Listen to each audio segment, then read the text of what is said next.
Saudi ബാലൻ കൊല്ലപ്പെട്ട കേസിൽ Riyadh ജയിലിൽ കഴിയുന്ന അബ്ദുൾ റഹീമിന് 20 വർഷം തടവ്, മോചനം 1 വർഷത്തിനകം. നിലവിൽ ശിക്ഷ അനുഭവിച്ച കാലാവധി കഴിഞ്ഞ് റഹീമിന് പുറത്തിറങ്ങാനാകും.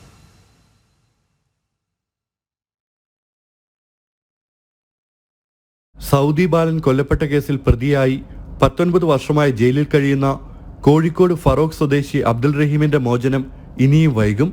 ഇന്ന് കോടതിയുടെ നിർണായക വിധി ഉണ്ടായിരിക്കുകയാണ്. പൊതുവിവരാവകാശ നിയമപ്രകാരം 20 വർഷത്തെ തടവിന് കോടതി ശിക്ഷ വിധിച്ചു.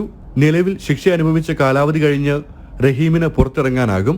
മരിച്ച സൗദി ബാലന്റെ കുടുംബം 5 മാസം മുൻപ് ദിയാദനം സ്വീകരിച്ച് മാപ്പ് നൽകിയതോടെ വധശിക്ഷയിൽ നിന്ന് റഹീമിനെ കോടതി ഒഴിവാക്കിയിരുന്നു.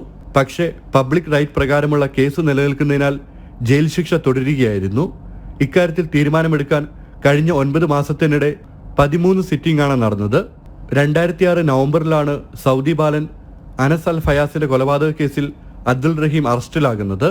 2012 വധശിക്ഷ വിധിച്ചത്. ഹൗസ് ഡ്രൈവർ വിസയിലെത്തി 3-ാം മാസത്തിലാണ് കേസിന് ആസ്പദമായ സംഭവം നടക്കുന്നത്.